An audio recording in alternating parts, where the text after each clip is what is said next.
ICQ Podcast episode 457, Making 433 Come Alive.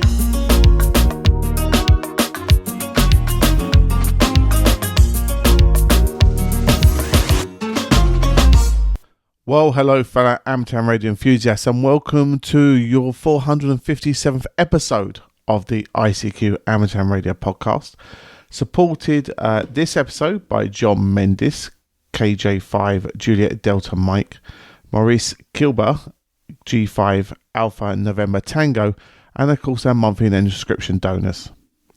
In this episode we're joined by Martin M1RB, Chris Mike 0 Tango Charlie Hotel, Martin Mike 0 Sierra Golf Lima, Frank Kilo 4 Foxtrot Mike Hotel, and Leslie Golf 0 Charlie India Bravo to discuss the latest Amtown Radio news.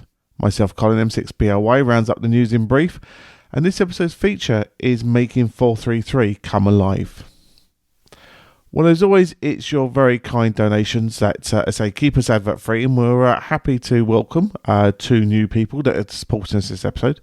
John Mendis, Kilo Juliet 5 Juliet Delta Mike, sends along a one-off donation. Thanks a lot for doing that for us, John. Really do appreciate that. And that donation, along with Maurice Kilber, G5 Alpha November Tango, will be helping us to pay away. Maurice sends a very lovely note as well. It says, big thanks to the ICQ crew for all the hard work you put into making the show. Your efforts keep me both entertained and informed about everything happening in the ham radio world. Keep up the good work. So I really do appreciate that, Maurice. And your donation, along with John's and all those monthly and subscription donors, will keep your ICQ podcast working away for you, produced for you every fortnight, and most importantly, as we find, free of charge.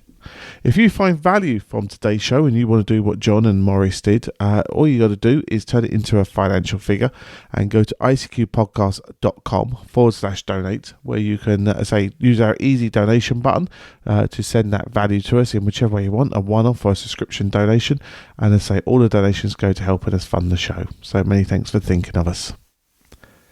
Now we're going to join Martin, Chris, Martin, Frank and Leslie to discuss and generate thoughts about the latest Amtown Radio news, including the ARRL reduced their influence in the IOU and launch of a high-powered portable repeater. As always, hope you enjoy.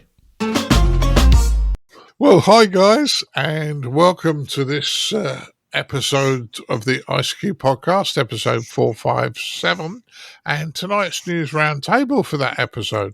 Tonight, I'm joined by Mr. Chris Howard, M0TCH. Hi, Chris. Hi, Martin. Hi, guys. Yeah, good to have you. Also, I haven't spoken to you much recently, Martin, but Mr. Martin Rothwell, M0SGL. Hello. Do you know what? I've been on Talk Group. I've called out. No one has come back to me. Yeah, I've been around, but I've got small children, so I'm not around as much as I used to be. But hi. Yeah, there's been quite a few people on, actually. I had a chat with Phil the other day, but just haven't caught you on there. No, I seem to be on when others aren't. Anyway, but there you go. Moving across the other side of the pond, we have Mr. Frank Howell, K4FMH. Hi, Frank. Hey, Martin. Hey, everybody. Great to be with you again. Yeah, good to have you, Frank, as always. And he's back by popular demand. Really, aren't you, Leslie? And we have our Leslie. Mr. Leslie. I'd like to see those letters where they all come in, really. Oh, we can find them. Good evening, Martin. Good evening, Martin. Good evening, everyone. Good to be back on again. Yeah, great. Leslie, we've had almost one letter demanding that you come back. Almost one. Oh, they're giving you a hard time, Leslie. Oh, Leslie, I know. Yeah, Leslie's call sign G0CIB, and unfortunately, Mr. Bill Barnes, WC3B, unfortunately can't make it tonight, so shame, but Bill will be back with us for the next one. Now, starting our first news story, and this one has had a major discussion with us before we started. The ARRL influence over the IARU could be reduced with the proposal restructuring that the IARU are about to put in place. Now, I know I should give it to Frank first, but Chris, I'm going to give it to you first. What do you think? I probably should explain a little bit about what the IARU is, maybe, because not everyone, I suppose, knows. I know I've interviewed the folks from there before, so just let me do a quick explanation. So each country has a national society. Some have got more than one, but only one can vote. So essentially, each national society is a member of the IARU. So essentially, it's a club of clubs. So, in the UK, we've got the RSGB. In the States, you've got the ARRL. In Germany, we've got I've forgotten one Germany, sorry, but the German one. In Australia, they've got the WIA. So basically, each national society is a member of the IARU, and they all get to vote on the things that the IARU are doing. Now, what the IARU does is they go along and they lobby the ITU, the International Telecommunications Union. So that essentially is the international group that represents all the regulators around the world. So people like the FCC, Ofcom, etc. So the people that actually make the rules and enforce the rules. So the idea is that it's a way of influencing, because every few years there's a conference that the ITU hold, and they talk about things like frequency allocations, all the privileges that we have as amateur radio operators. So what the IARU do is they go along to those meetings. They are members, but they aren't able to vote. So they're able to kind of influence what goes on there, make proposals, and essentially act as an interface to the amateur radio community. So that's what they do. That's the background. And there's some proposed changes to the IARU. I'm going to let the other guys talk about, and it potentially might have an impact on the influence that the ARRL have over that particular organisation. So I'll pass it back to you, Martin. Yeah, it's a good overview, Chris. I'm going to pass it to Frank, because it is in your country, and we are talking about the ARRL here having influence over the IARU. What's your thoughts, Frank? I think Chris gave an excellent overview of just what is the IARU. Some would call it a club of clubs. I think in our rehearsal we called it that. We also have to remember that going back to the history of radio waves, all this is by agreement, by international agreement, of which the ITU is NATO's under a special relationship they have that NATO looks to ITU to come up with answers on many of these things regarding radio waves and telecommunications, hence the International Telecommunications Union. And union's important because all this is by agreement. There's nobody who's the real boss of the other person, right? Well, I'll take that point and then look the other way, because when you have a collaborative organization like IARU, the so-called 800-pound gorilla is the one that houses the office, that provides the most money, who, because they provide the most money, they guarantee a seat on the board, and they get to tell you who you have the opportunity to vote for. So we're in a point where the IARU has at least proposed changing some of those relationships. I won't cover all of this. The other presenters will. But the ARRL CEO, Dave Minster, has voiced his opposition that the ARRL would lose influence. And to some degree, that's the point. Now, it would put financial pressure on other membership organizations, but to actually be an international body that is not just in puppet only, that there is a share to be paid. And I think all of us can question whether some societies can afford it, have the will to afford it, and that sort of thing. There can only be one voting member of IARU. As Chris mentioned, there's two in Australia. WIA is the voting member. In Germany, there's DARC, and there may be another one in Germany, Chris. Certainly the DARC is the dominant one, as RSGB is in the United Kingdom. So this is the issue, and it's whether it is a formally dominant organization or simply does it by the power of money and providing a housing space for it or not. The ARRL will lose some say, if you will. And I guess the question that I'll pass to the other presenters is, should that be the case? And I think many would say, well, it should be if it's an international group. Martin, that's kind of my sense of this. Yeah, it's a valid point. And we've kicked this round now. This is the second podcast episode we've been talking about this, and as more things come out, it becomes more interesting.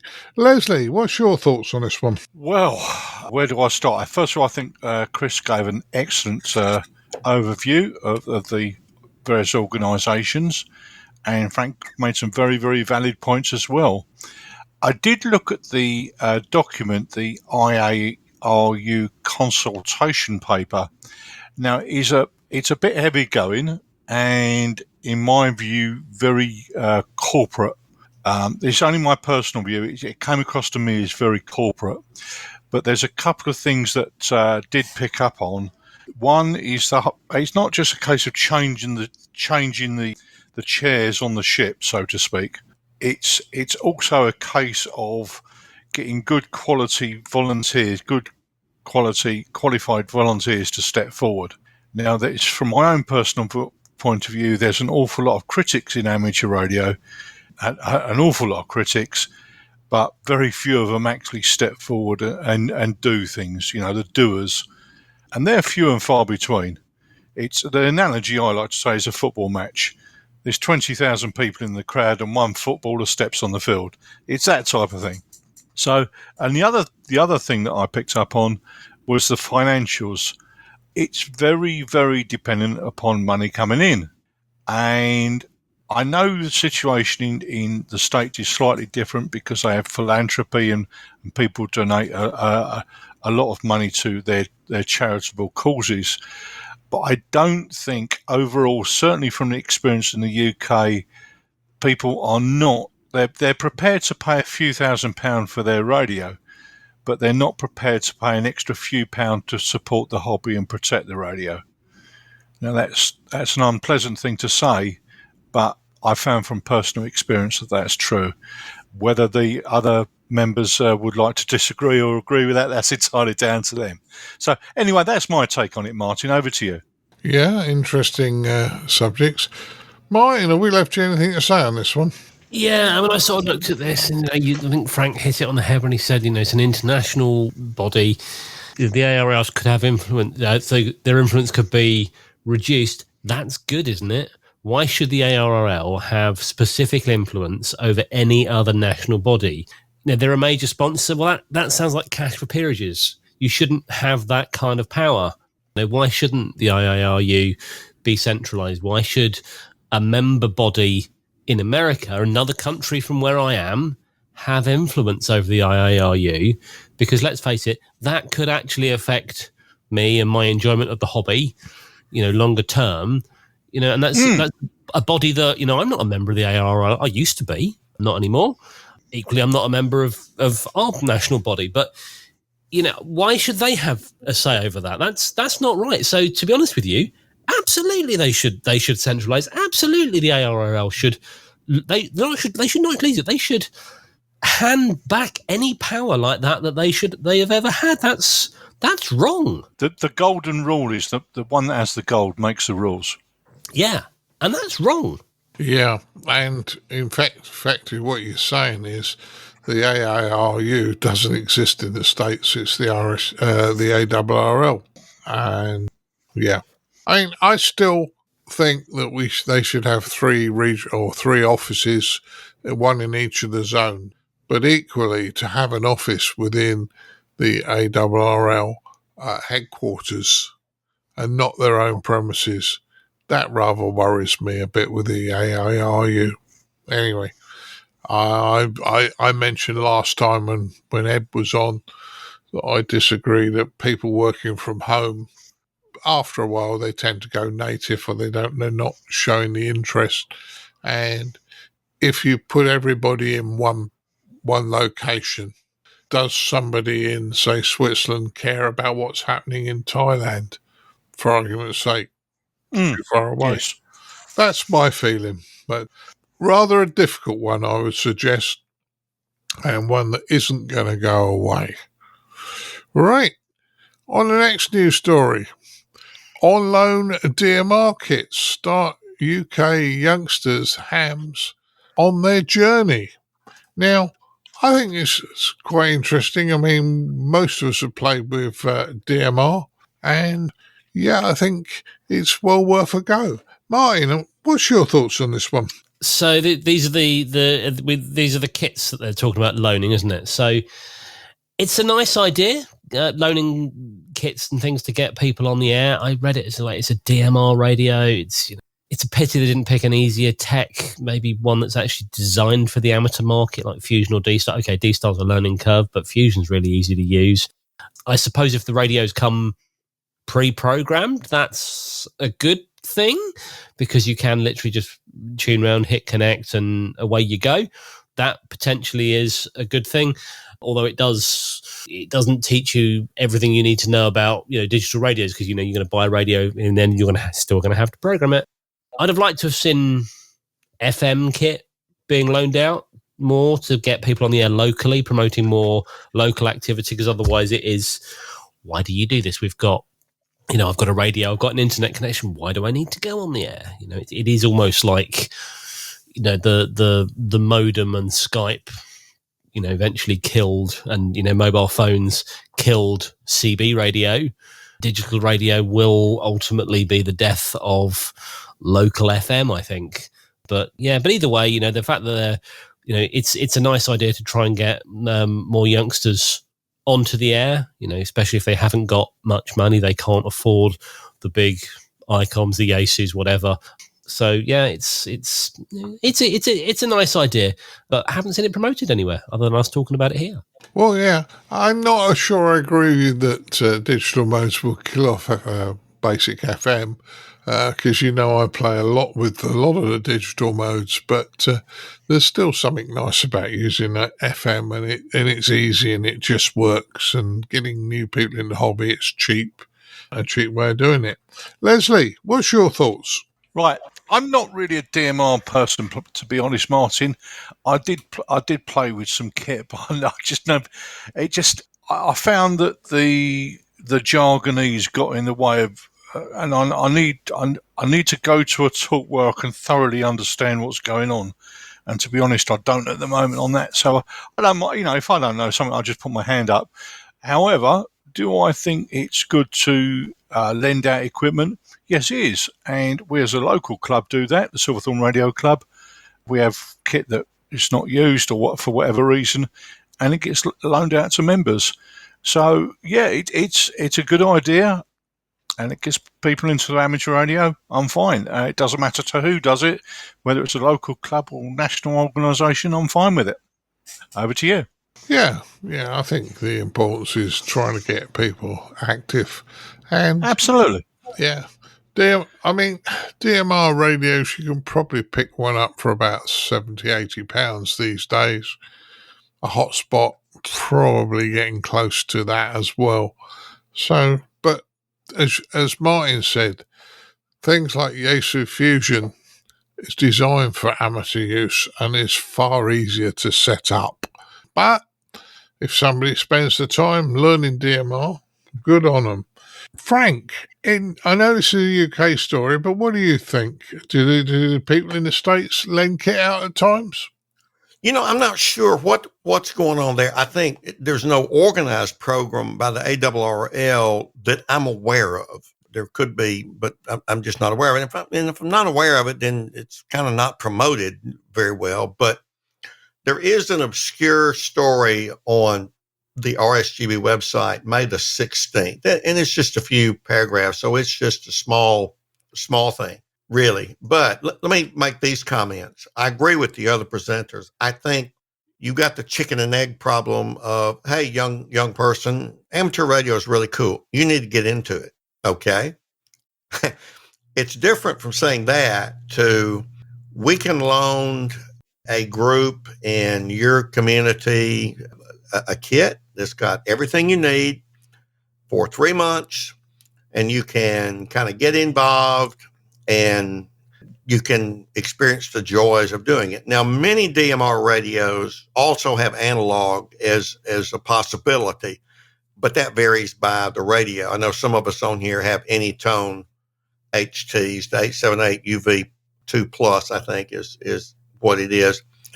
I didn't know how many DMR repeaters are in the United Kingdom. So I went to Repeater Book, and Repeater Book is not 100% up-to-date accurate. But if you take Ireland out of it, it's covered with dots when I look at Repeater Book and just select DMR repeaters. Whether they're on the air as they say they are, that's always a mini splendored thing. So I think there's some opportunity there. The thing we often say about young people, whether it's true or not, I'm 72 and I've been doing computing all my life. So I'm often treated like I don't know, like I might ask a young person where's the any key, because it says any key to continue, right?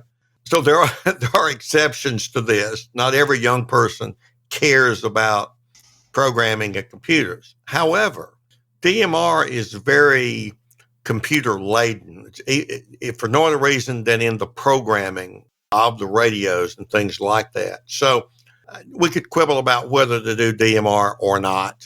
They've chosen to do that. That could have been a function of who was donating the equipment or what have you. Now, those are the weeds.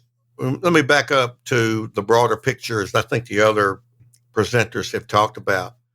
What's wrong with this? Not a darn thing.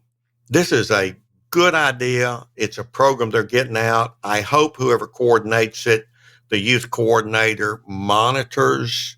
You can see if somebody got on the DMR system, whether they're using Brandmeister. I don't know how these are programmed, but you can kind of track and see. And if maybe a month into it, no one's on yet, you can kind of email and say, hey, need some help getting on. We set it up for this and so on. Anyway, I'll ring off with that.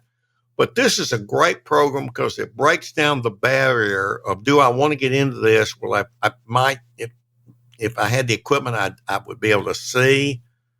And here's some equipment. Back to you, Martin.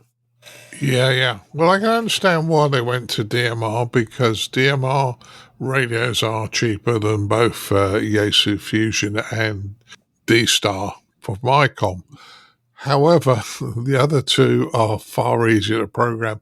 And the problem with DMR is there are multiple groups that have got backbone networks. Now, we at ICQ use Brandmeister, but there are 3 or 4 others that have their own networks that are not connected and across. So it depends where you join.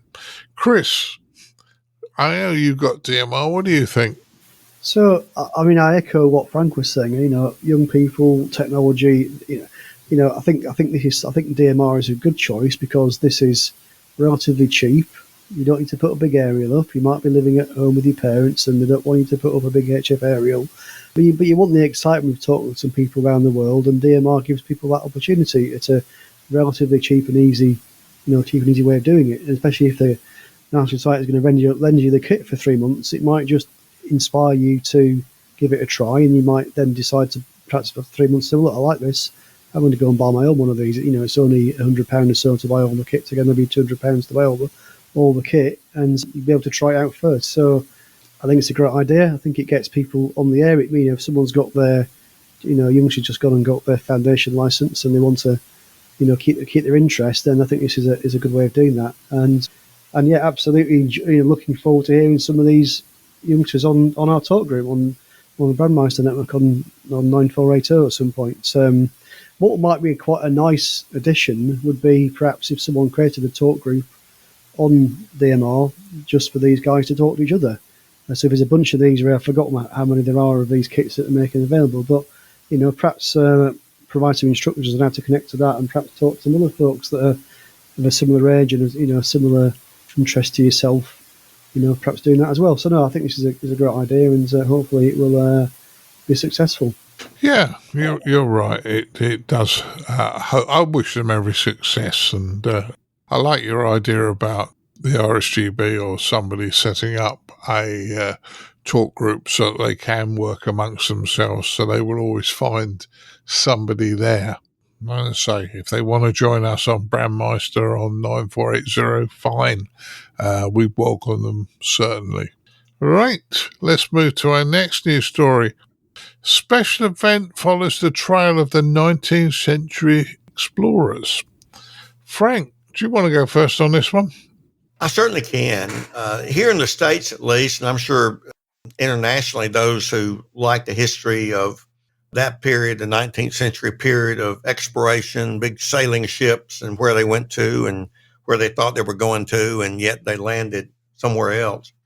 Meriwether Lewis and William Clark are certainly legends here in the States, and they were the first ones to really put together a map of the North American West, teaching GIS and doing cartography and things as a professor for, gosh, since the early 1980s. You know, this touches close to my heart.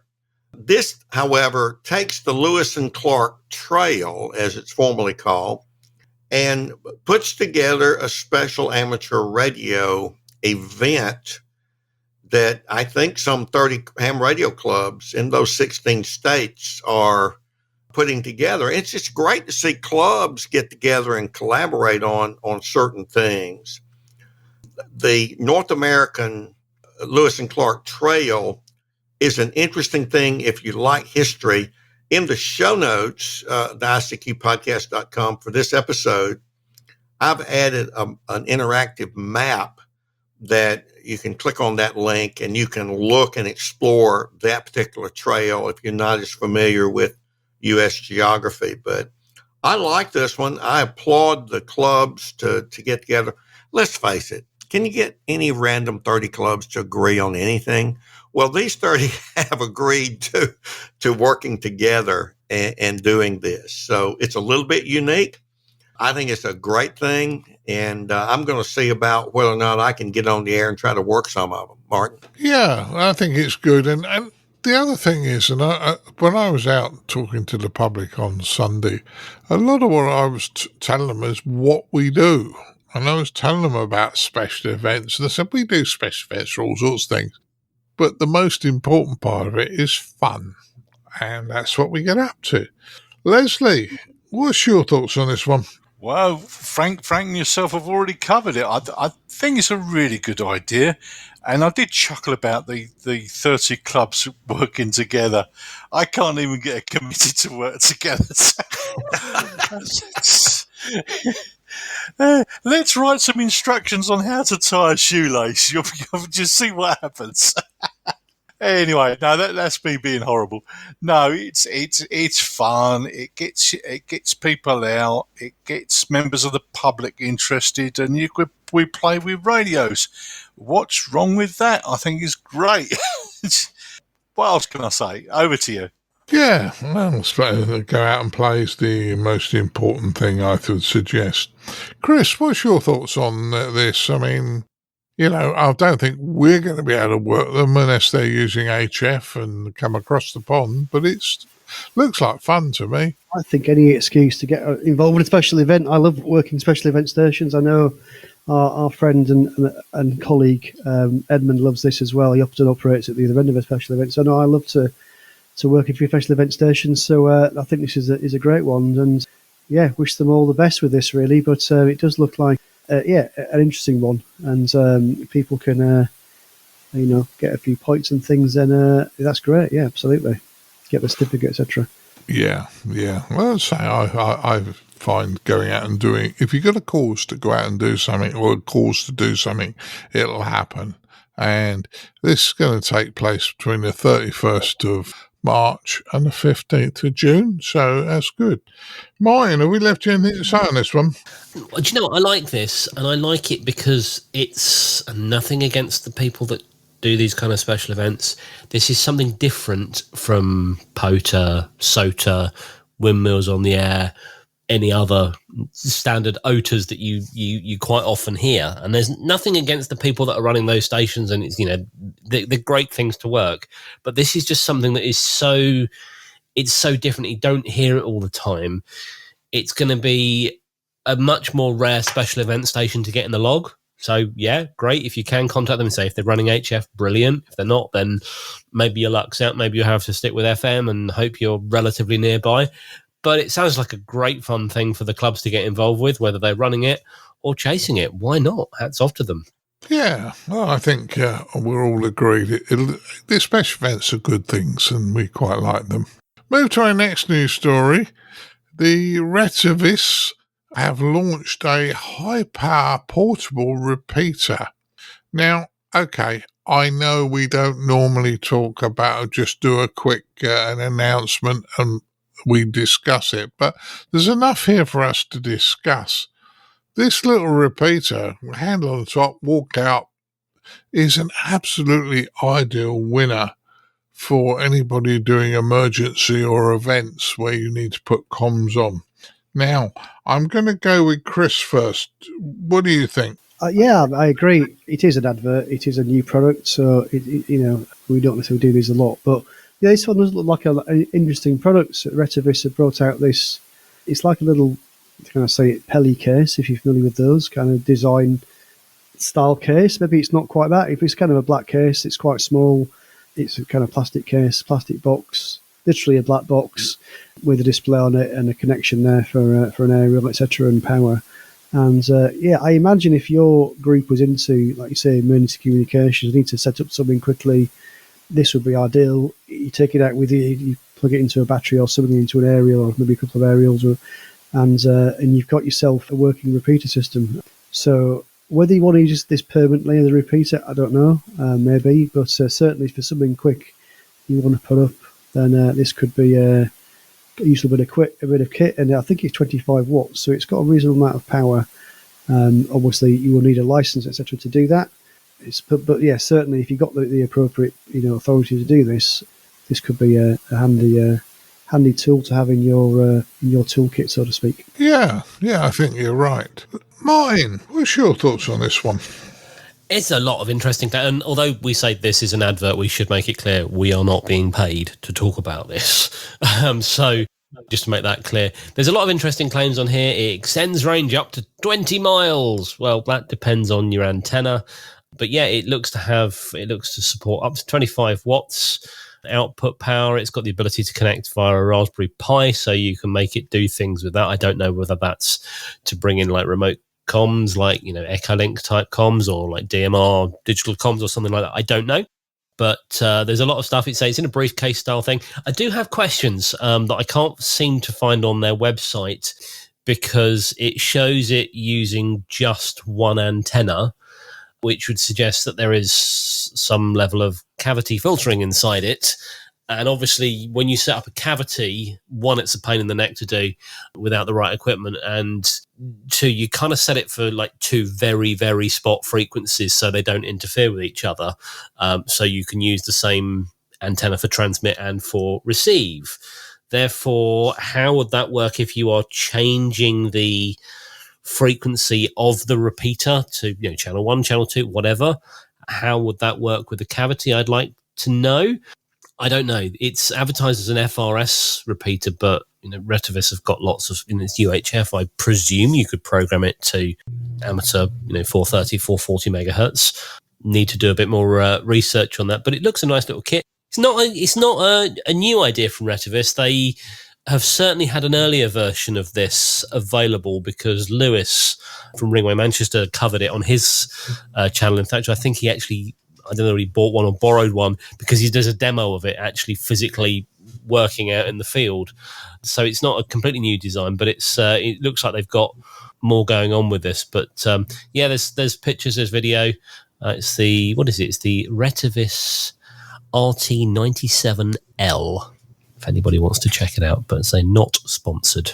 Yeah, well, as you say, we aren't sponsored, but the important thing is, I thought it was an interesting piece of kit that anybody does emergency comms or puts on comms for events might find very useful. Absolutely. It's easier than setting up a rack mount with a separate cavity and a battery and stuff. This is like a briefcase.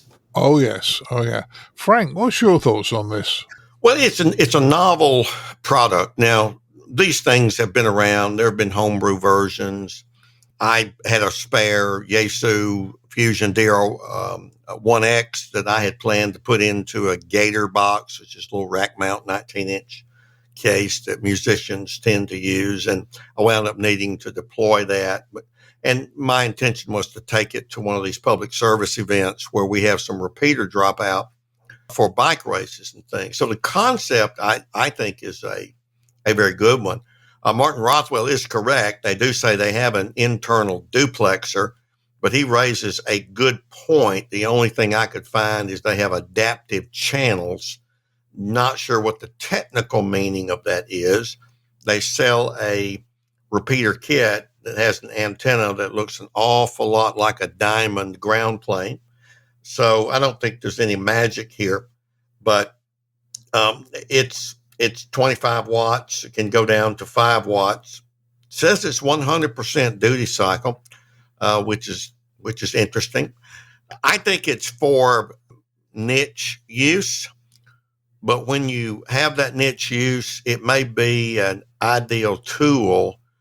Much of the amateur radio MCOM work these days is affiliated with a group called Auxcom, AUXCOMM. And Auxcom has no specific allegiance to amateur radio per se. They use a lot of different tools, including GMRS, which is what this is billed for. So the correspondence between a group of GMRS operators over the ham operation is increasingly a common type of activity in emergency, in particular, and in public service. So, novel product. Retevis has a number of radios out there. They're not a new or unknown manufacturer. They're not Yaesu, ICOM, Kenwood either. So it's an interesting product. Retails for the $600 range in US dollars. So interesting concept, Martin. Yeah, I thought so when I pulled it up, and I didn't think $600 is a phenomenal amount for that type of piece of equipment. Leslie, have we left you anything to say on this? Not really, Martin. I mean, I did see the video. I think it was on YouTube a couple of years ago, and I found it very, very interesting then.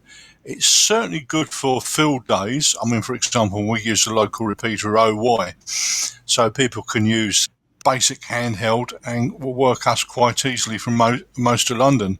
So it's basically a portable repeater in a box. I can't answer your questions about the frequencies and the cavity filter. I mean, that would have to come from the manufacturer.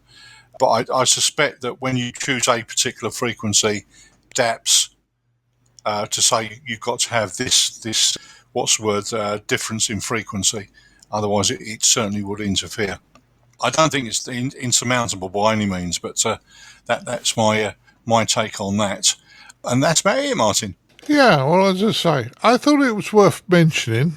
Yes, indeed, yes. Yeah, if somebody has a need for a portable repeater for what we've been talking about, then this might be something to look at. And I do believe, I don't want everyone to start jumping up and down on the licensing things, because I know they change quite frequently, but I do believe that the licensing rules and regs in the UK were changed some time ago about kit like this. I would have to check up to see what they say, but apart from that. Yeah. Well, in an emergency situation, all bets are off, but I shouldn't say that, I know. Okay, right, move to our last news story.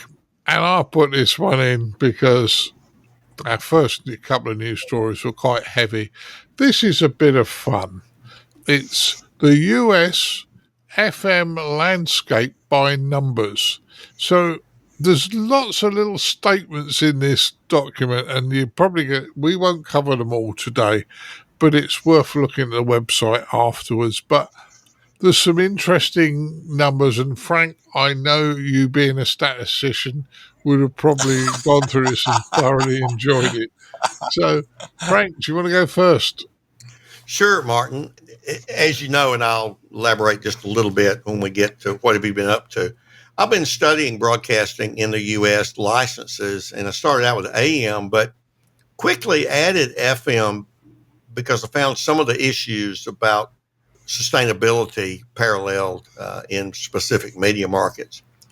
This is a story that I think our listeners might enjoy. So many of us are also AM and FM DXers in terms of listening. I know many of the web pages and RSS feeds that I read, many hams either began, as I did, listening to distant AM radio stations and find the joy of DXing, whether it be AM or FM these days. Just a whole lot of fun. Same motives for getting into ham contesting, for example. You're going to get that, or DX, and you're going to get that rare station.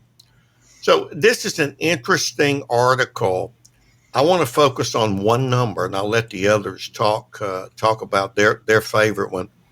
And that is what organization or company has the most FM stations? Well, one might jump. If this were a game show and you got Family Feud over here in the States, one would think iHeartMedia, they have more. They've got more. And you'd get that honking horn close, but no. It's the Educational Media Foundation. They're listed with 912, but on another source, they've now hit about 1,000. And let me just briefly say why they're interesting to me. They're nonprofit. It's a different mode of financing broadcasting stations. And you might think educational media, they teach school on FM radio. No, they're not like educational broadcasting that most states in the U.S. have a state-owned or funded FM station. We have a network here in Mississippi we were one of the first in the country to link all of our public FM stations into one mesh network, if you will, and it's the same content.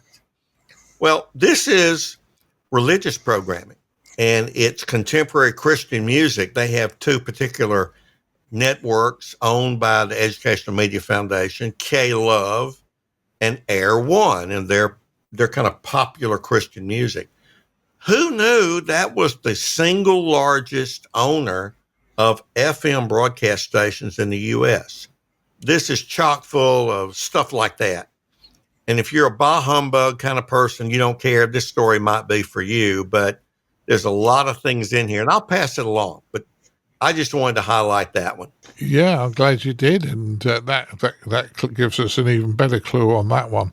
There's some interesting little things, and I've read through this a few times, and I think, oh, yeah, that's a silly statement. Martin, you've worked in broadcast radio. What's your thoughts on this? Do you know what? And I normally don't go in for stats because I always, damn lies and statistics. But I was reading through some of this. Unbelievable. When one of the ones that stood out with me, I think there was something like 276 stations, I think it is, in the States that are on 107.9. There are more stations on 107.9 in America than we have in the entire of the UK. And that freaks me out just a little bit. Now bear in mind that the UK has undergone like a really, in the last 15, 20 years, the UK has undergone a real shuffle up of the UK radio industry. Lots of the local stations have all been closed. They've been bought out. Digital radio isn't fit for purpose. They're buying the FM stations. Then they're networking them from London. Don't get me started on that. That's a whole other story. But first of all, congratulations to America for still having all these stations going. But it's incredible stuff. Some of the power they talk about these stations running. There was one that's like they're running more than 100,000 watts or something like that. Or these ones running 200 kilowatts. That's crazy power. I just can't get my head around that. But it's some fascinating stuff to go and look at. And if you're looking for a clear frequency, 99.7 is the least common FM frequency with only 158 stations. Martin, let me chime in here. There was a very popular slogan in the U.S. back in the heyday of AM top 40 programming. And it was, our frequency is whatever, tune it to that and break the knob off. Well, I guess if you broke it off on 107.9, that'd give you the best odds of picking something up, right? I'm sure that was a slogan they used to run on Atlantic 252 back in the day, but I think they modelled themselves on American radio, I think. Yeah, as I say, I know it's giving you a bit of a giggle. Leslie, are you using anything that amuses you in amongst this? Oh, I'm just reading it with interest and having a bit of chuckle at the discussion. So I'll leave it to Frank and Martin to comment on this one. So over to you, Martin. Yeah, no problems, Leslie. No problems at all. It is an interesting. Chris, what's your thoughts on this one? Yeah, it's a bit of fun. There's lots of, interesting-ish information there, lots of stats. I quite like the heat map. If you go onto the website, you can see a nice heat map showing all the different stations and where most of them are. It looks like the eastern states seem to have it over the western states. So it looks like the biggest state in America is for FM stations actually on the west coast, California. But it's interesting. If you got some time to spend and you got nothing better to do, you can find some really interesting information. But nothing there that's going to, unfortunately. I wondered what that yellow. I wondered what that yellow spot was there for.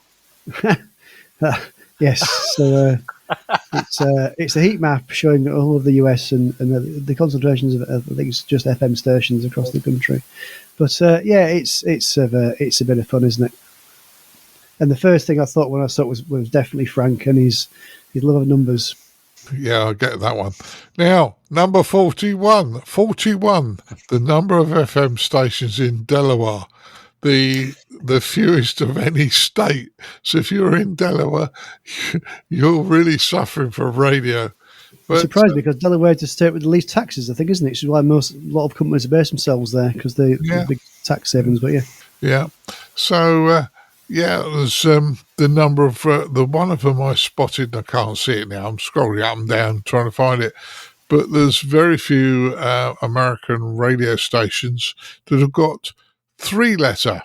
28 stations, number of stations in the US that have a 3-letter base call sign, like KSD, WLS, and WRR.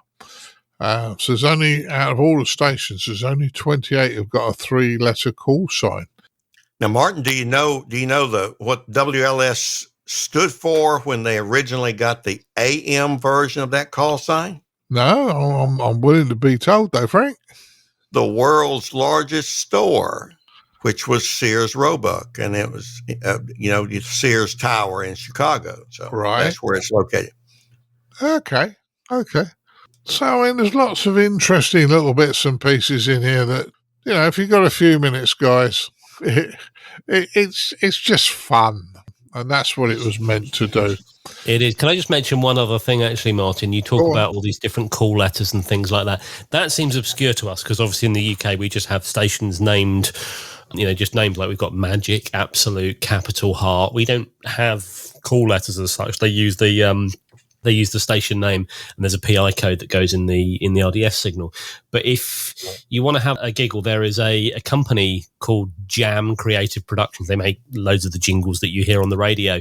And back in the 80s, I think it was, they got all the radio stations that they made jingles for, WPLJ, Z100 and things like that. And they got all of their jingles and made them into like a 6-minute song, which they sent out as a promotional item, never intended for airplay. But it's well worth a little giggle if you want to go and have a listen back to it. Just go search for the Jam song. You'll soon find it. But it sings all of their jingles from all through the years. It's a bit of fun. Yeah. Well, Pam's is another one in the States that did massive amounts of jingles, but I've got a few of those download. They're test ones they send out, and they're interesting to listen to. Right, that concludes the news stories for today, and hopefully we've kept you entertained. Let's find out what the guys have been up to since the last time we had a chat. So, Frank, I'm going to let you go first because you're over there in the States. What have you been up to? I've 2 or 3 things. I'll briefly. My undergraduate university, where I got my bachelor's degree, is Georgia College and State University in Milledgeville, Georgia. It's in central Georgia. Well, they've recognized the 50-year anniversary of the college FM station that I founded while I was there. I have a blog article at k4fmh.com with a link to the university's press release with some pictures that sort of look like me, but just imagine me with a lot more hair. So it's been a nice reflection on my undergraduate years and how I generally stayed out of trouble, except for in the eyes of the university bursar. He did not want to fork over the money to buy some equipment for the station, but we got people to vote with us on the Student Activity Budget Committee. Anyway, it's fun to write that. I'm still writing in other realms. I've had a little bit of publication success. It's been mentioned here, and I mentioned on the previous podcast. I'd finished a study of AM broadcasting in the U.S., but it quickly drew me in to include FM because some of the problems in local media markets that AM stations have had in the U.S. are also experienced by FM stations. I'm pleased that Ken Reitz has accepted that for publication in the Spectrum Monitor in the near future. I used the entire license file from the FCC's License and Management System, LMS database. This is a relatively new rendition, and for listeners who like such things, the LMS is a lot easier to search, and you can do massive downloads. In fact, they have I believe it's daily updated or almost daily dump of the entire LMS database, all the license records. And so if you're into large data or you want to break the data out in a certain way and you kind of need it, the LMS is for you. Now, I'll briefly say this. The conclusions I reached are very different from many of the popular opinions that you'll read and see and floated around various media. It appears that the losses of AM and to some degree FM broadcast stations are not a national demise of broadcasting. That's been the story. Who listens to AM? A lot of people listen to AM, I found out, courtesy of Nielsen, the company that keeps up with these things. Now, most of those losses have been in local media markets, what Nielsen calls designated market areas.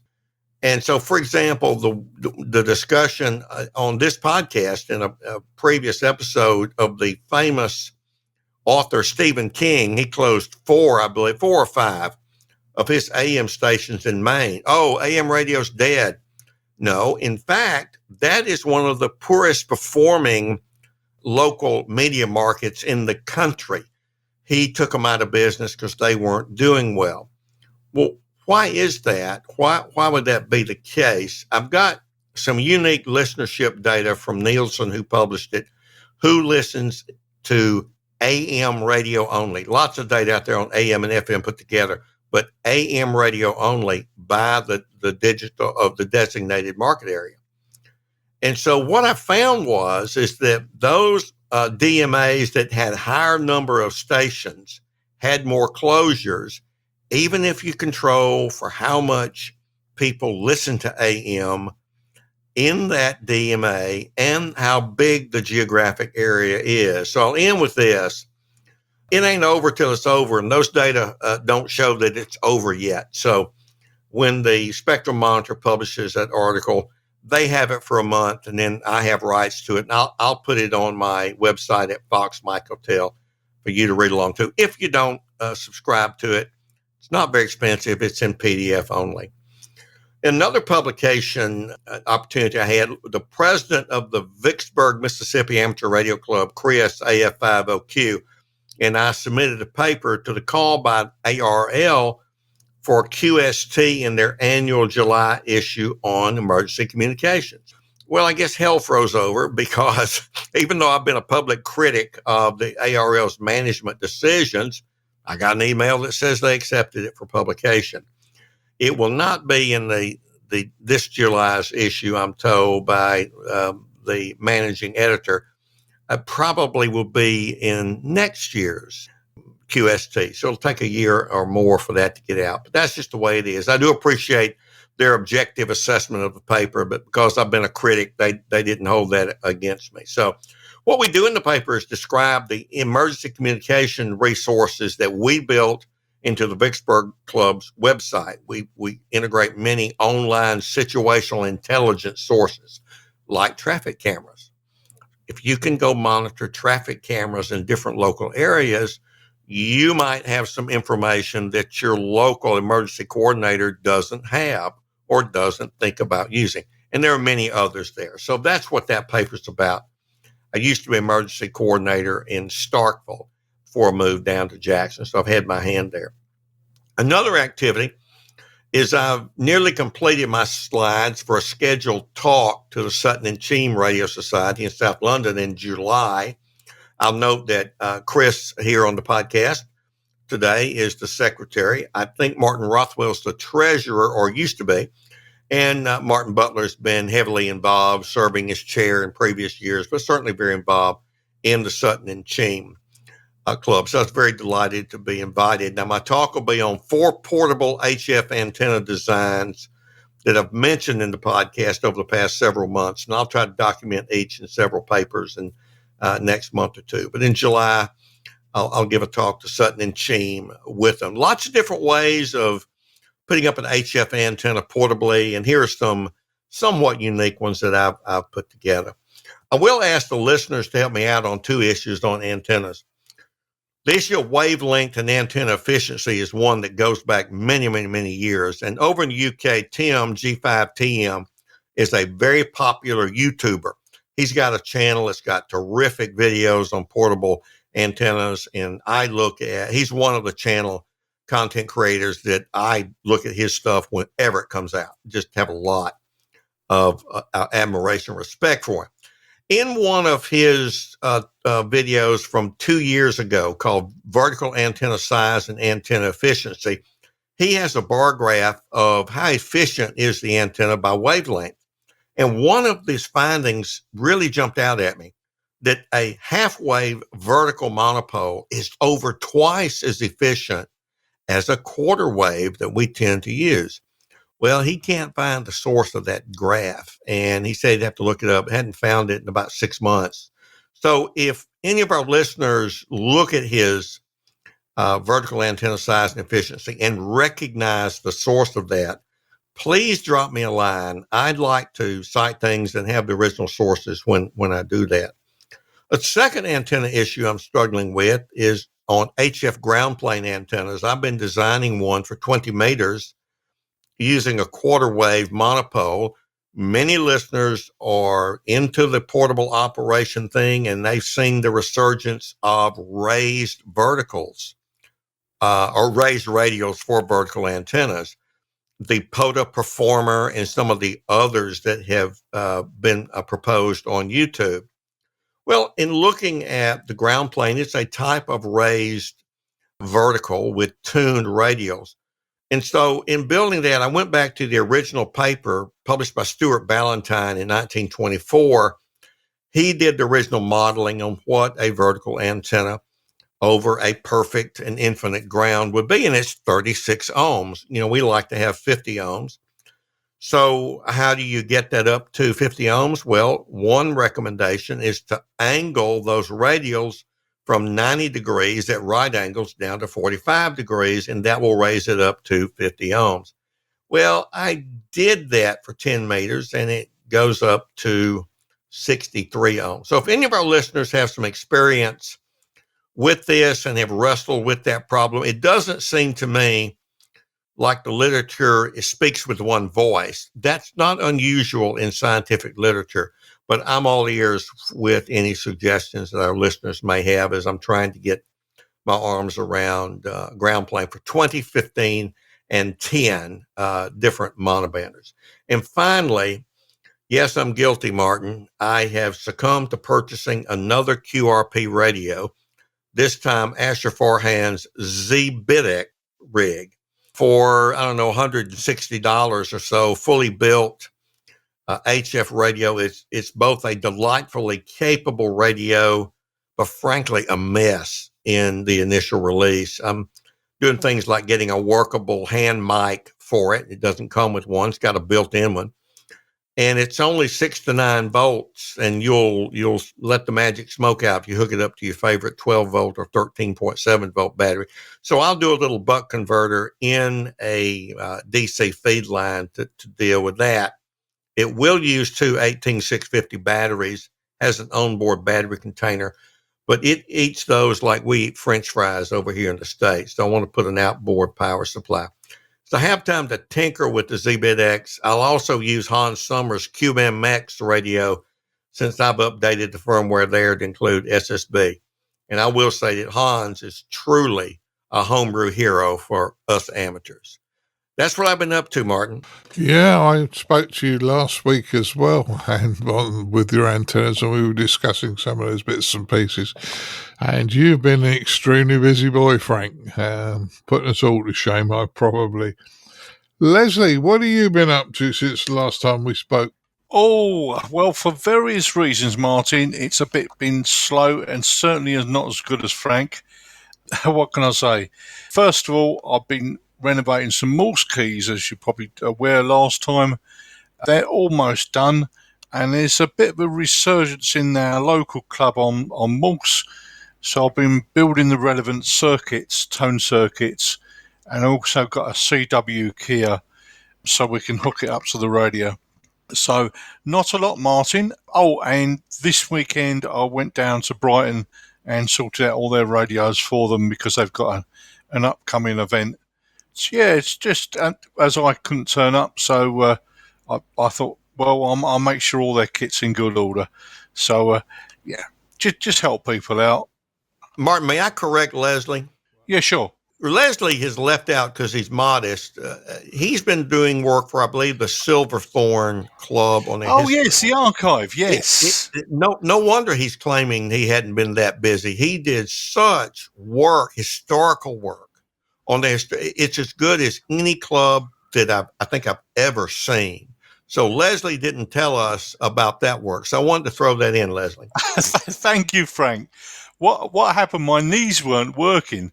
So for various, I'm not going to go into that, but I thought, you know what, the best thing for me to do is just to scan all these photos and the documents, and I think there was about 6,700 documents and photos altogether. It took me about 3 weeks, and it goes into the history of Chingford, history of communications, the communications we had during World War II, and the Amateur Radio Club, and that goes to the a lot of that. But the various locations the club was at, aerial photographs using, the map, Google Maps, so you can go back in history. And we've caught one where you go back 8 years and you can still see our antennas up there. That was a facility I didn't know we had on Google Maps, but it certainly does work. So thank you, Frank, for mentioning that. I just sat down for 3 weeks and I just done it. And it's available to any club members. There's some bits on RF safety. There's some of the research we've done on that, I think going back about 2007. And, you know, I've gone by the documents. What documents can I find? It's done. It was a whole lot of material that was just stuck in the bottom of the cupboard for years. So thank you for mentioning that, Frank. It totally passed my mind. Over to you. Yeah, interesting stuff, Leslie. And I'm not going to tell you which station, but when I was contracting to the railway, the Google camera car went past an obscure station in the wilds of nowhere in Sussex. And there was I standing next to the station manager drinking a cup of tea in the sun outside. It's no longer there. They've been past and redone it. But okay, that's fine. But you can go back. If it was there. Yeah, you probably could. But I just thought it was funny when they called us, but that was great. Martin, what have you been up to? Honestly, every time the Google car goes past me, I think, oh, damn it, the one day I leave my scuba diving gear at home. But yeah, what have I been up to? Not as much. I have been on the talk group, but as I mentioned, it's been very quiet, at least at the times that I've been on there. I did have a chat with Phil the other day, which was nice.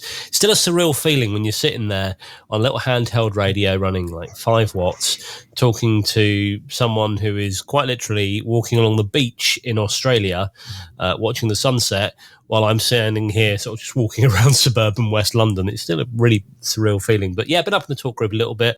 But just because of like my work, my commute and things like that, haven't really had the opportunity to get on there as much. I still don't have like the home station properly set up, and those aerials are going to have to come down at some point soon. But that's a story for another day.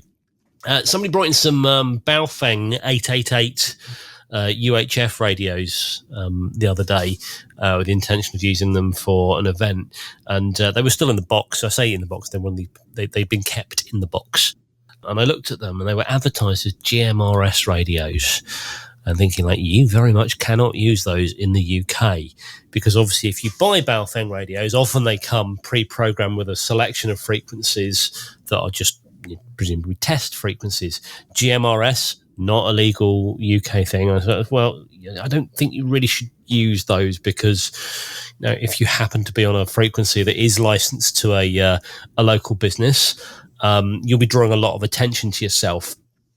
And I thought, look, I can probably, they're Baofeng 888, so I can probably reprogram them. We can probably pull them down to 446 and turn the power down, and you'd probably be left alone. And anyway, I looked at them, I plugged them into the computer, I read the programming, and it would appear that the UK distributor, whoever that has been, has already programmed them to the 16 PMR 446 antennas, turn the power down, and you think, well, that's still not technically legal because the antenna has to be fixed. Yeah, they glued the antenna in place. So someone had a go at making a radio that's very much not allowed for 446 into a UK legal radio. Probably still doesn't quite as legal, but either way, someone had done that and handed it back to them and was like, I don't want to know anything more about those. They you'll probably get left alone if you're using those. So I'm not getting involved anymore in those. But to suggest they bought some nice type approved Motorola's or something like that. And also been explaining to a bit of RF to one of my colleagues. I got a call the other day from one of my colleagues out in Luxembourg, and he was like, "We've got these microphones, and they're from a well-known microphone manufacturer, the leading microphone manufacturer." And he said, "We're just getting drops on them. We're getting just RF drops. The signals just keep cutting out. I can't understand it. These are supposed to be really, really good." And I sort of had a long chat with him. What are you using? How are you using it? And, he's not quite got the right product for what he's doing, but they work on DECT. And of course, DECT is designed for cordless telephones. It's not designed for high quality radio microphones. So the radio microphones take up more space on the air than the standard cordless telephone conversation will. I think there are 24 slots on each DECT channel. I might be wrong on that. And a phone uses 2. The radio mics, I think, use 8. But it transpires that you have to set the base station for the size of the room you're in, because the common thing is everyone gets there, I'll just turn it up to full power, that'll do it, won't it? No, because you get depending on what the walls are made of, you get reflections, you get multipath, you get all this sort of stuff. You turn the power down, you tell it you're in a room that's 10 meters by 10 meters. The power is adjusted accordingly on the base station and on the handheld microphone. And you know what? All those RF drops went away. That, and also getting him to put his aerials vertically, because the signal is picked up off the side of the aerial, not at the end of the aerial, which is as they had it all set up. But and I think that's pretty much all I've been working on. And I built another radio mic rack for events that I do privately, but that's a whole other story. Yeah, it sounds interesting. Sounds interesting what you've been up to. And a little bit of fun there. Chris, what have you been up to since last time we spoke? Well, I think on the last episode, Marty talked about my new scanner. It cost me £1 from a car boot sale, which we, thanks for a bit of direction from you, got it working. Well, despite the having a slightly odd battery connection design, but got that going, working well. I sat in the car now, so that's pretty good. It works really well for £1. It's probably at least 30 years old, but think about these old Radio Shack scanners. They don't have to scan really quickly through frequencies compared to, say, a transceiver. They are still pretty good for what they were designed for. And, yeah, being on the talk group a few times, Martin, I know I've spoken to Martin Butler, I should have said. I know I've spoken to you on the talk group at least once since we last talked on the podcast. What else? Martin was just talking about the Baofeng BF888. So I can confirm, because I've got various ones of those. There is a version that comes with a fixed aerial, so I assume that's been designed specifically to be PMR 446 compliant, because that's one of the rules. The aerial mustn't come off. So they've either glued it on or it's actually moulded onto the radio. So I've noticed that. I don't know if it's a particular revision of that radio, but I think it is designed for that market. Other things I've been doing. So I finally got around to playing with my aerial that I bought off Friedrichshafen 2 years ago. So I bought a vertical for HF and I've barely ever used it. So I thought I'd take it up to the Scout Hall where we meet every Monday night and put it up to the analyzer and yeah, it actually works reasonably okay. If you say it's a vertical and it's essentially based on you put it onto a mag mount on top of your car or your camper van or something, and then you essentially it's got a core at the bottom that you can essentially tap onto it at any kind of point you want. So it kind of goes up and down, and you can kind of tune it that way. And actually playing with it, you can actually get it reasonably okay. It's as our vertical tends to be quite, the frequency is quite specific. If you change frequency, you tend to have to retune the air a little bit. You have to not too far. It's quite a sharp dip, shall we say? But so that might get more use. I did try to work Edmund the other day. So there was the Mills on the Air special event station a few weeks ago, and I know he was putting onto the Facebook group that he was going to be operating at a particular time on 40 metres. But unfortunately, on that day, it was just dreadful conditions, and I had no chance of working any of those stations. Unfortunately, so I didn't manage to work any of the other Mills on the Air stations that day. Just couldn't hear him at all, even though he was not too far away. So that's a bit of a shame. And Frank mentioned that Frank mentioned Tim G5TM. So Frank, Tim's actually going to do a talk for the Sutherland Tune Club in October. So no doubt you'll be joining that one and listening to what he's got to say. Absolutely, great choice to get him. He's just terrific. So that'll be a good one. That's probably it for me, Martin. I think not as much as the other guys, but been busy elsewhere, shall we say? Well, I think we're all pretty busy at the moment, and it's that time of year. My biggest thing, and I'm going to cover this more in the feature, is I was out the weekend doing 433 Alive. Wonderful event. Tell you more about it in the feature, though. So the only thing I will say here is we climbed to, I think it was 700 feet ASL, and it took Edmund and I, and we didn't have a lot of kit, it took us about an hour and a quarter, hour and a half to get there.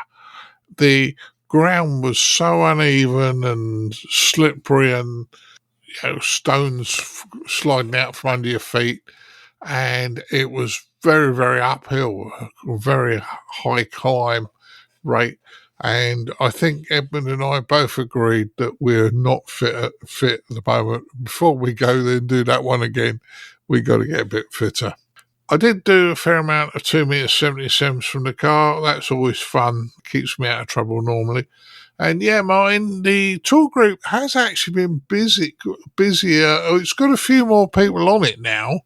It's not mega busy, but it just depends on the time of day. Yeah, I've just been on at some funny times. Yes, me too. And I've looked as, there's been half a dozen people on today, and they're not on when I'm on. Yeah, but I do listen in the background when I'm in range of my hotspot. So well, that's good news. I did attend the Pennine Hams lecture the other day. That was very, very interesting about satellites. And unfortunately, there was a Pennine Hams lecture on tonight while we're recording. So I apologise, Nick. I know you're a listener, but I can't be two places at once. Colin was over about 10 days ago with his XYL. So that literally killed radio that weekend. And one last thing, and I don't know if this is actually going to come off. I've been approached by one of the RSGB Region 10 reps to potentially go and do a talk or help them, local school, set up a radio club or do a talk about amateur radio for them. Now, I'm quite happy to do this because the school's only half a mile down the road from me, but I'm now waiting for them to come back and give me when they'd like to see me. And we'll go from there. So that's what I've been up to, not as much as the rest of you. So all that's left for me to do now, boys, is to thank you for turning up before we move to the next part of the podcast. I'd like to thank Mr. Chris Howard, M0TCH. Thank you, Martin. Thank you, guys. Yeah, great, Chris. I'd like to thank Mr. Martin Ruffo, M0SGL. Been fun, thank you. Thank you. I'd like to thank Mr. Frank Howell, K4FMH. Glad to be here. Great to have you, as always, Frank. And Mr. Leslie Butterfields, G0CIB, who almost didn't make it, but I'm glad you did, Leslie. Yeah, I had a total computer failure, so I was been working off my old laptop tonight, so I hope it's worked. But again, thank you very much for having me on, Martin. Yeah, it's great. And unfortunately, Mr. Bill Barnes couldn't make it tonight, Bill WC3B, but he'll be back with us next time, I'm sure. So I'd like to say 73's to you all, and we'll catch you again soon. 73, guys. 73. 73. Cheerio. Keep your amateur ham radio podcast advert free by donating less than a length of coax. Visit www.icqpodcast.com/donate now. For all the news, links and information, visit www.icqpodcast.com. Now it's time to have a look at the news in brief from me, Colin M6BOY. We start off with news in Hawaii. The governor there has proclaimed that 2025 is the month for amateur radio. So a great opportunity, I'm sure, to work many amateurs in that part of the world and say hello to, any hams that are there, and it'd be great to work from there. So congratulations to the governor for this wonderful initiative. Essex Hams are the very active online group who have been responsible for registering so many people in the UK with their amateur radio call sign licenses, have published the results of a survey they conducted looking at the newcomers to the hobby in 2021 and 2022. The survey has 1,600 responses to them, so the Essex Hams have published that information online, and it'd be great to have a look at the results and see if there's anything that can be learnt for your group or organisation, your area, etc., on how this could be used to keep people into our hobby. A new book has been released on using the Baofeng radios, covering the popular UV5R, the rugged UV82, and the DNR-enabled DR181UV. Saying this book, published through the ARRL, is a great source of information on how to use the new radios, etc. It also covers using Chirp to program the memory channels using a laptop or home computer. So you can get this from the ARRL online store, which we'll put a link to on the ICQ podcast webpage for you. Time to open up the calendars here. The RSGB has announced convention dates for this year, taking place on the 10th and 12th October at Kents Hill Conference Centre in Milton Keynes, which is its usual location. An opportunity to learn and engage with all aspects of the amateur radio hobby. There is details have all been announced regarding that, and they've also got a YouTube playlist of the discussion forums and lectures, etc., from last year's convention as well. So, as I say, that'll be a great opportunity to engage with your fellow hams. And to finish up as well, the ARRL Foundation is accepting grant applications from radio organisations for amateur radio related projects and initiatives, particularly those focusing on education, licensing and supporting amateur radio activities to grow the hobby in the future. So if you're a group or an individual that could potentially take opportunity in this foundation, you've got until the end of June to submit your grant, and you'll be awarded potentially a fund from about a month after. We'll put a link to that for you on the ICQ podcast webpage, but it's the ARRL Foundation accepting grants for applications to grow the hobby. Right, now we're going to head over to our features episode, which is Making 433 Come Alive. As always, hope you enjoy. And now for this episode's feature from the ICQ podcast.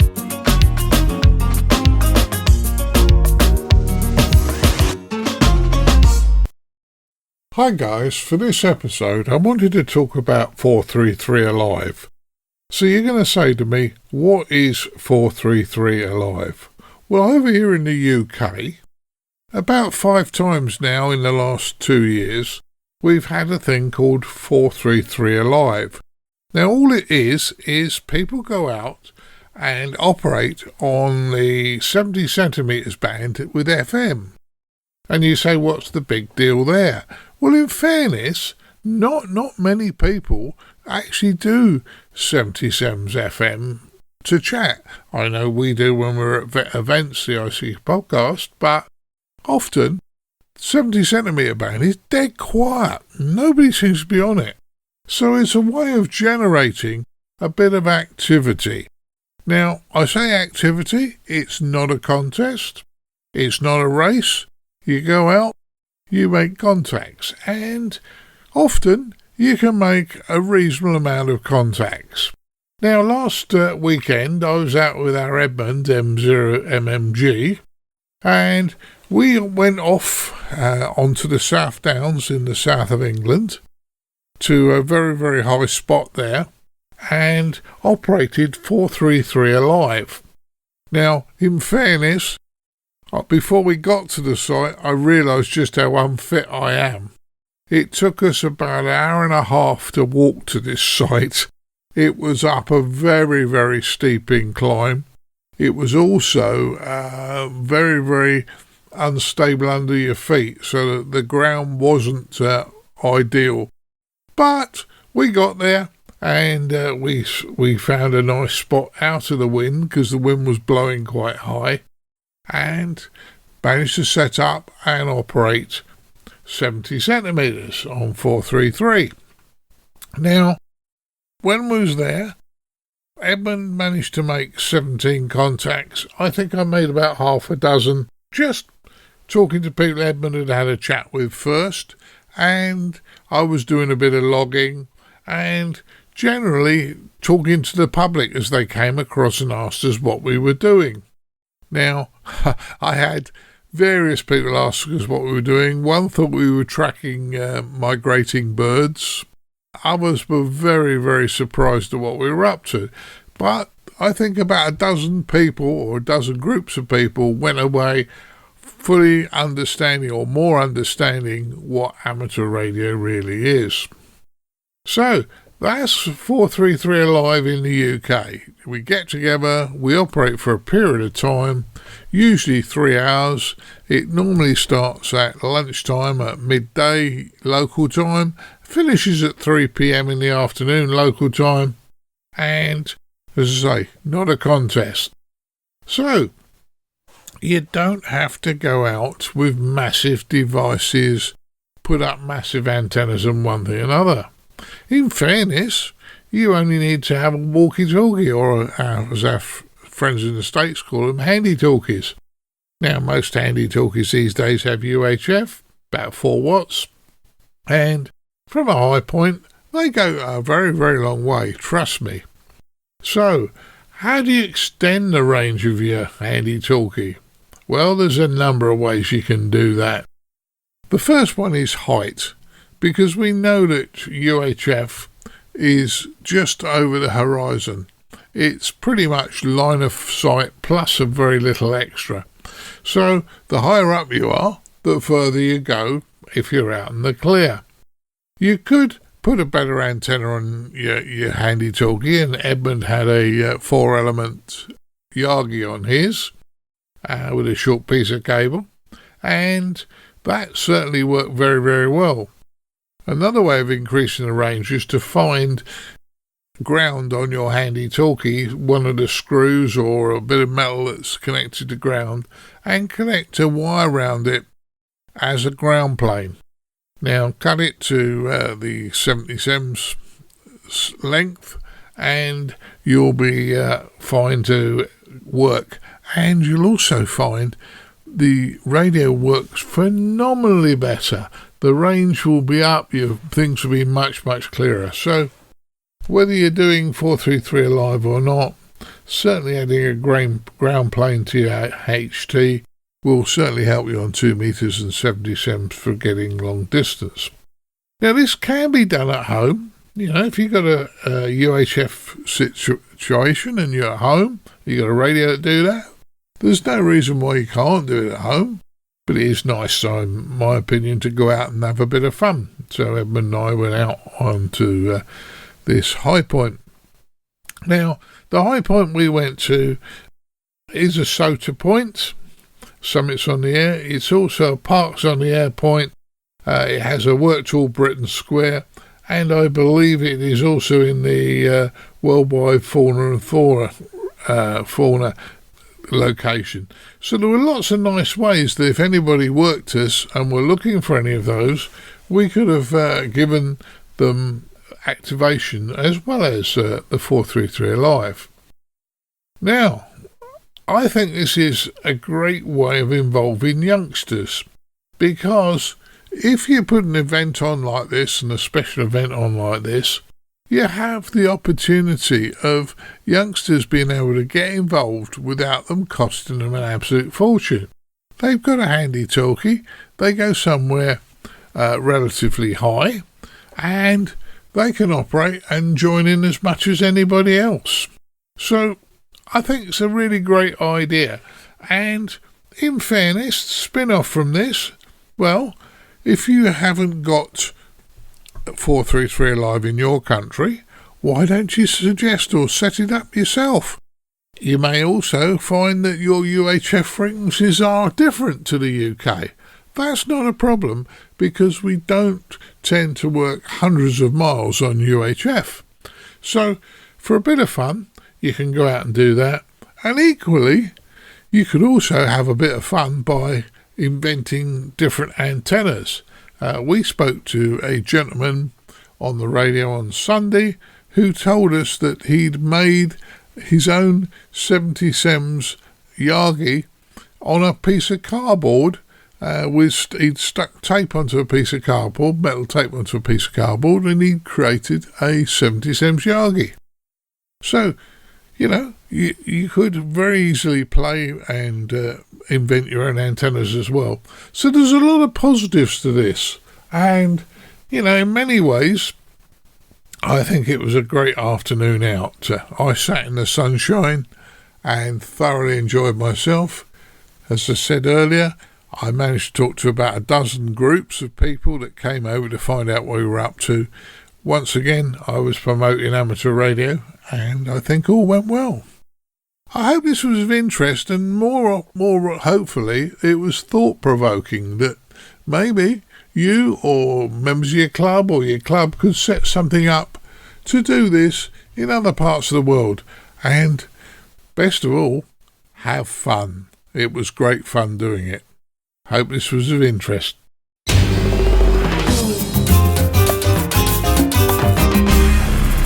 The ICQ Amateur Ham Radio Podcast, serving the amateur ham radio community fortnightly since 2008. Well, everybody, I really hope you enjoyed this episode's feature and the fun that Edmund and you had, Dad, on, making 433 come alive. And obviously a great opportunity to get out and about, play radio, and more importantly, promote the hobby to everybody that was passing that day. And it was a fantastic day in the UK, so you had lots of interest in what you're up to. We certainly did. And as I've said on more than one occasion, Edmund and I just realised how unfit we are by the time we'd managed to get to that particular high spot. So I think there's some training needed to be done there, Colin, but we had a great day playing radio. Oh, geez, I tell you, we need to get you up and down some more mountains. That's what we need to do, and get you to activate a few hills. Well, maybe a few hills first, then we get you up the mountains and make you into a mountain goat. That could be our plan for the summer for you. So there you go. As always, guys, it's a busy time of year. I'm really hope all you attended Dayton this year enjoyed the event. Very jealous of you. Couldn't get there this year. Obviously, it's a long trek from Europe. We really enjoyed ourselves there last year. So really hope we hear some stories from Dayton, and you really enjoyed that event. It's only a few weeks ago until Ham Radio Friedrichshafen in Germany, where we will be having a team there this year at Friedrichshafen. So I know it's yourself, Ed, Edmund, myself, Chris, and we have some Mrs. B's going as well. So we have some people there this year. So look out for the orange shirts if you're there, and we'd love to see and talk to you guys, and get a great sense of what your interest in the hobby is, etc. As always, we'd like to thank our donors who help us out and keep your show advert-free, the ICQ podcast. The monthly subscription donors were joined by John Mendes, Kilo Juliet 5, Juliet Delta Mike, and Maurice Kilber, Golf 5, Alpha November Tango. So they found value in the ICQ podcast, and what they did was they send us saved us some financial contribution to help us pay our way, and you can do the same in a very easy way. You go to icqpodcast.com/donate, and there's a very simple way there of sending that donation to us, either as a one-off donation or as a monthly subscription, and that really helps us out of our way. So really please do consider supporting your ICQ podcast. Of course, we'd like to thank Chris, Mike Zhang, Mike Zero, Tango Charlie Hotel, Martin, Mike Zero, Sierra Golf Lima, Frank, Kilo 4, Foxtrot Mike Hotel, and Leslie, Golf Zero, Charlie India Bravo for joining you on the News Roundtable, Dad. And as always, generated some good thoughts and discussion. So something for everybody to get their teeth into.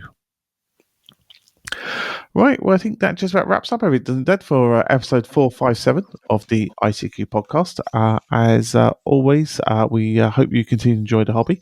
And as I say, we'll catch you in a fortnight's time. But before that, of course, we have to find Mrs. B a treat in the cupboard and a cup of tea. I know you've been looking after well over the last few weeks, so I'm sure that will continue, Dad. Yeah, it certainly will, Colin. Well, we will find her a nice cup of tea and a treat. I'm going to take her out later, so that will be nice. And all in all, the sun's shining for the first time in a long time over here for about a week. So that's also good. And we'll get out and about and have a bit of fun. So all that's left for me to say, like you say, is 73s from me. No problems. And we'll catch you on a fortnight's time, guys. 73s.